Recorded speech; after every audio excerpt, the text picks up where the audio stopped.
Bienvenidos a la Universidad Ricardo Palma en Lima, Perú. Soy el profesor Manuel Herrán Cifuentes, coordinador del programa académico del libro.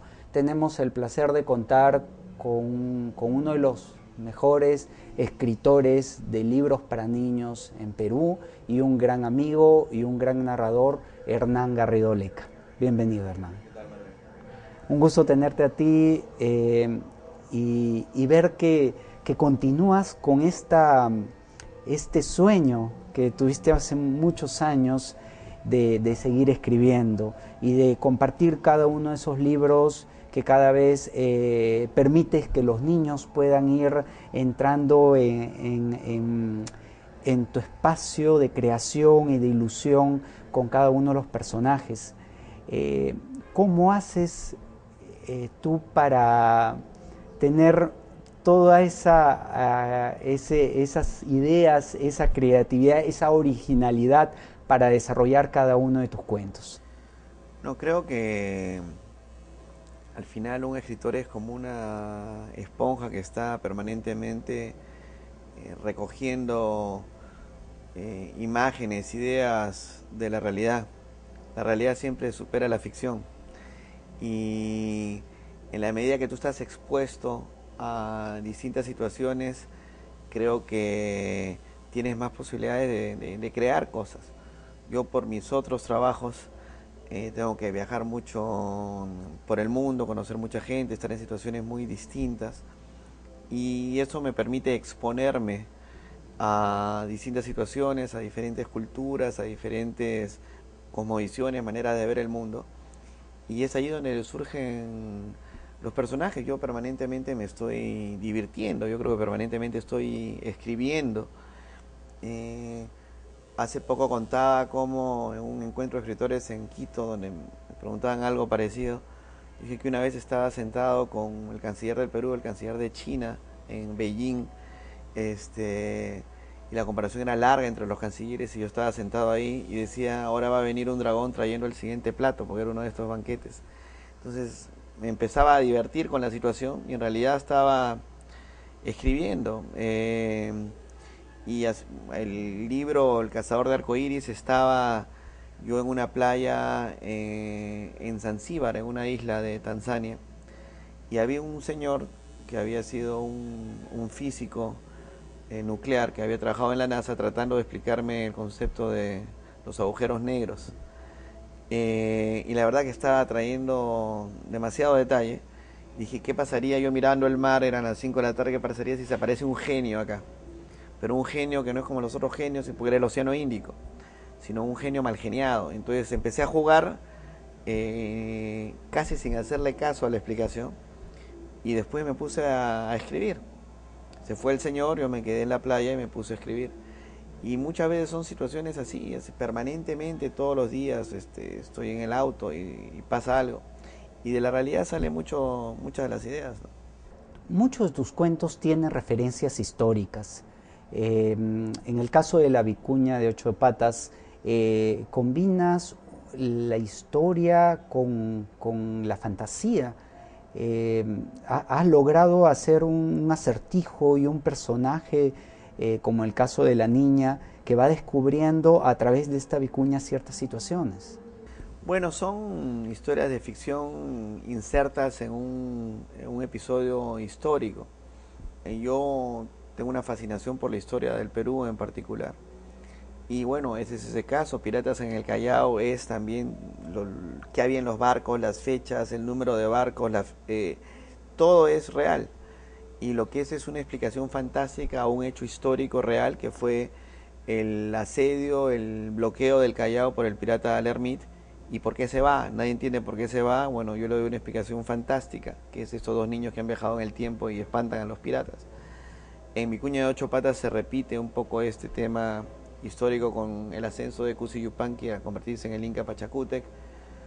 En El secreto de las islas de Pachacamac hay algo de historia, porque está la leyenda de las islas.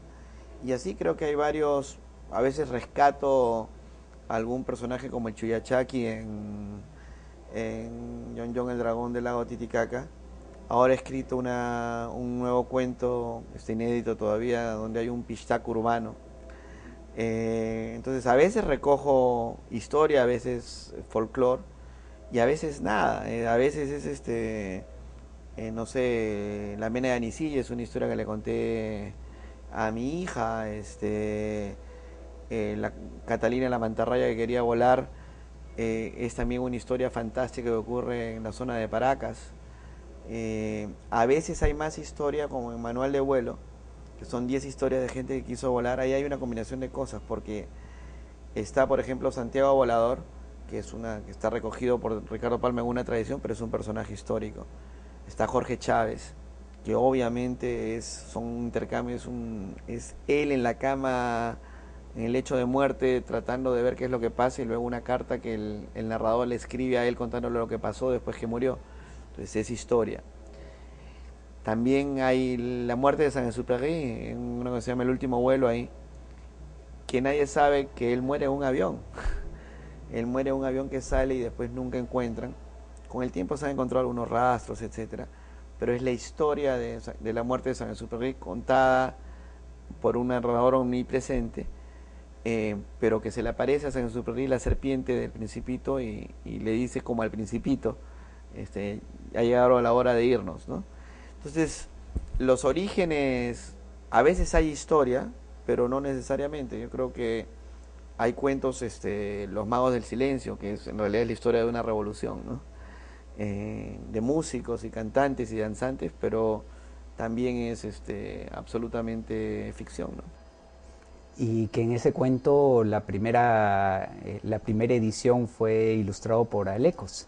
Claro, además hace 2 semanas estuve en Barcelona y estuve con Alecos y la pasamos re bien. Él es un gran ilustrador, un gran cuentacuentos, ahora está dedicado al teatro, va a ir a Chile en octubre, me han invitado a Chile también, y creo que esa es una edición de lujo. Lamentablemente esa edición, en la segunda edición ya no tomaron los dibujos de Alecos, ¿no? Que son otra editorial, pero él es un gran ilustrador y la ilustración es parte fundamental en un cuento para niños, ¿no? Me parece. Muchos de tus cuentos han sido adaptados o para películas o has hecho a veces cosas que has trascendido al texto.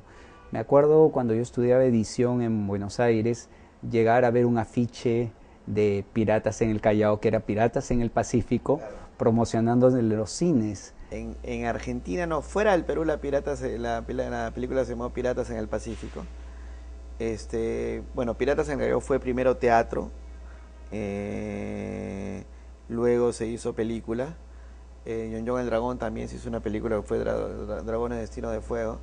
Los Magos del Silencio, que es una experiencia de las más lindas, porque se hizo una obra de ballet con una composición sinfónica completa, y ahora están grabando en la Orquesta Sinfónica de Dallas un disco, por un lado Pedro de Lobo y por otro lado Los Magos del Silencio, ¿no? Que a mí me dio mucha satisfacción. Son experiencias distintas. Tengo otro cuento de cómo quedé estando aquí, que han hecho una exposición fotográfica, instalaciones, y ahora que estuve con el Ecos me contó que habían hecho una instalación en base a ese cuento, y yo no sabía. Él me dijo, bueno, asumí que me darías el permiso. Le dije, por supuesto, que te lo doy a posteriori, pero por lo menos mándame las fotos, ¿no? Pero sí, ese es, quizá cuando un cuento trasciende el medio escrito, creo que es una fuente de realización para el escritor, como las traducciones, ¿no? Ahora ya está en portugués, en francés, ahora me han hecho una traducción al checo y al eslovaco, estoy discutiendo una en coreano, hay una en malayo. Entonces, ya a veces es increíble, porque cuando estaba en inglés o francés yo podía entender, pero ahora me lo ponen pues en coreano, no entiendo lo que dice, ¿no? Tengo que confiar en que está bien hecha la traducción.